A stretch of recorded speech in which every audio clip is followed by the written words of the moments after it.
everyone. Thanks for joining us from our studios in Israel. I'm Aaron Porras, here with TV's morning briefing. In a groundbreaking development, the Knesset has officially passed the contentious Jewish nation-state bill into law. The new legislation effectively enshrines the country's Jewish identity into its de facto constitutional basic laws. While opponents argue that this grossly endangers and potentially discriminates against minorities in the state, supporters hailed this as a new era of Jewish freedom. The bill was passed in the late hours of the night, following hours of very intense debate. Indeed, this has been one of the most fiercely parlayed pieces of legislation in recent memory. It was voted into law with a 62 to 55 majority, and the new law of the land formally declares the Hebrew calendar as the official timetable of the country and recognizes Jerusalem as the country's capital. But in a controversial move, the text revokes Arabic as one of the official languages in the country. Arabic is the first language of over 1/5 of the population of Israel.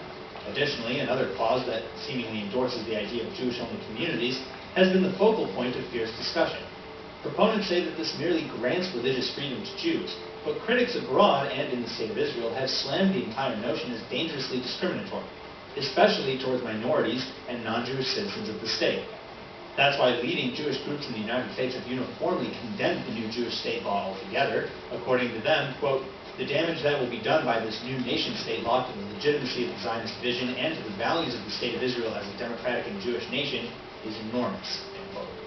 You may remember a bizarre story about an Israeli Arab man who literally flew over the border to join ISIS in Syria using a paraglider. That man reportedly succeeded in his mission and carried out atrocities for the Islamic State for nearly 3 years. Well, now his story is coming to a close. Nidal Salah has just been arrested and indicted here in Israel for acting as a foreign agent and providing information to an enemy. Salah was 23 years old when he managed to literally soar over the border into Syria using a conventional paraglider. He and an accomplice practiced for the feat using internet videos and failed once before successfully achieving the altitude. Salah apparently managed to evade gunfire from the Syrian side once he was airborne. Upon landing, he was quickly imprisoned by the Islamic State, but after some time, the suspect managed to gain the trust of his captors and was eventually trained as one of their own. Court indictments accused Salah of funneling information to ISIS operatives about Israel, translating documents for them from Hebrew into Arabic, and attempting to recruit other Israeli citizens into their ranks. At the peak of his service, Salah allegedly helped develop drones for the Islamic State, nearly helping them build a small helicopter too. The suspect was eventually captured in a skirmish by the Syrian army, and upon his escape he fled to Turkey and then in June flew back to Israel, where he was immediately arrested in Ben Gurion Airport. Despite his crimes, Israelis will probably always remember this case as the one with the guy who flew into Syria with a paraglider.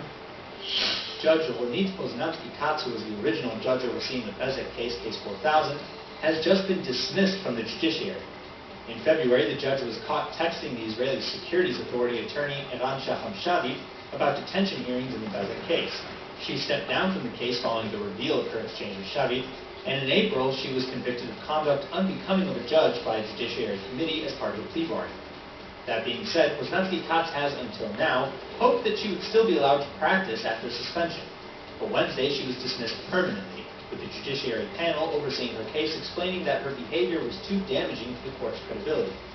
Further, Supreme Court President Esther Hayut announced just 2 weeks ago that to prevent this kind of incident from happening again, new regulations will be in effect that bar one-on-one meetings between judges and prosecutors.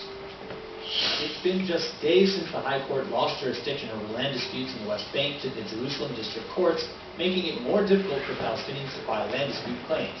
Well, now, new statistics revealed by human rights NGO Peace Now show that already 99.7% of state land issued in Israeli-controlled parts of the West Bank are allocated only to Jewish settlers.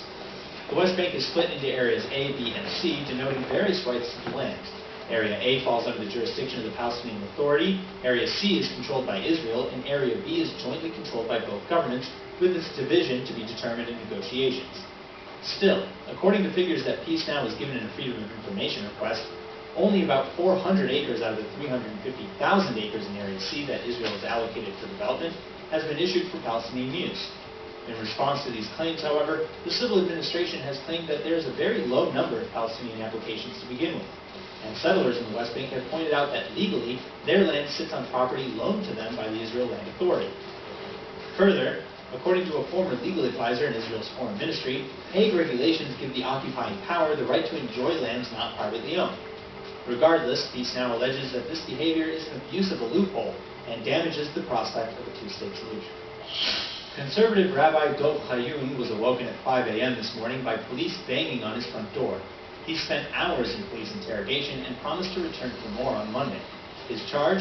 Performing a wedding involving a Jew born out of an extramarital affair. This is one of the only times in Israel's history that police actually acted against a rabbi who performed a wedding outside the rabbinate. Despite having banned non-rabbinate affiliated rabbis from performing marriage ceremonies in Israel, the country has had a long-standing tradition of non-enforcement of this law. Further, Rabbi Chayun has been performing such ceremonies for decades. But because Jewish and Israeli state law both ban the practice of marrying bastard Jews, Chayun is now being investigated. A police statement reveals that they only came to Chayun's house after he ignored a summons earlier in the week.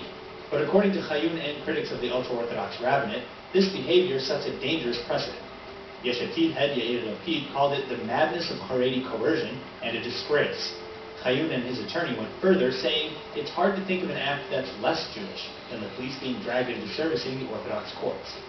Moreover, Chayun's lawyer alleges that he has, in writing, permission to perform marriages, civil unions, and other such services that the rabbinate otherwise wouldn't perform.